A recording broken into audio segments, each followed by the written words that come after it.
ಶಿಕ್ಷಿತರ ಧರ್ಮಸ್ಥಳ ಗ್ರಾಮಾಭಿವೃದ್ಧಿ ಯೋಜನೆ ಮೂಡಬಿದ್ರೆ ತಾಲೂಕಿನ ಅಲಂಕಾರ ವಲಯದ ಕೊಡಂಗಲ್ಲು ಒಕ್ಕೂಟದ ಪದಗ್ರಹಣ ಸಮಾರಂಭವು ಕೊಡಂಗಲ್ಲು ಮಹಾಮಾಯಿ ದೇವಸ್ಥಾನದ ಸಭಾಭವನದಲ್ಲಿ ನಡೆಯಿತು.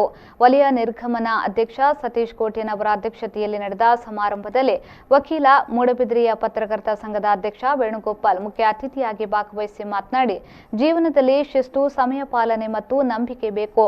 ಇವುಗಳನ್ನು ಗ್ರಾಮಾಭಿವೃದ್ಧಿ ಯೋಜನೆಯು ಜನರಿಗೆ ಕಲ್ಪಿಸಿಕೊಟ್ಟಿದೆ. ಈ ಯೋಜನೆಯು ಕೇವಲ ಹಣಕಾಸಿನ ವ್ಯವಹಾರಕ್ಕಷ್ಟೇ ಸೀಮಿತವಾಗಿರದೆ ಜನರ ಅಭಿವೃದ್ಧಿಗೂ ಜೊತೆಯಲ್ಲಿ ಸಹಕಾರಿಯಾಗಿದೆ ಎಂದರು.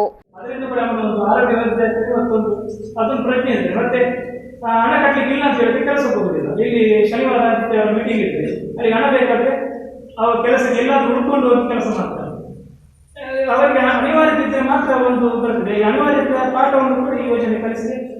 ಮತ್ತೆ ನಾವು ಕೂಡ ತುಂಬ ನೋಡಿದ್ದೇವೆ. ಈ ಒಂದು ಕೇವಲ ಜನರ ಹಣಕಾಸು ಸ್ಥಿತಿ ಉತ್ತಮವಾಗಲಿಲ್ಲ. ಈ ಗ್ರಾಮಾಭಿವೃದ್ಧಿ ಅಂತ ಹೇಳಿದ್ರೆ ಅಭಿವೃದ್ಧಿ ಜೊತೆಯಾಗಿ ಶಿಸ್ತು, ಸಮಯ ಪಾಲನೆ ಎಲ್ಲದರ ಜೊತೆಯಾಗಿ ಅಭಿವೃದ್ಧಿ ಆಗಿದೆ ಅಂತ ಹೇಳಿ.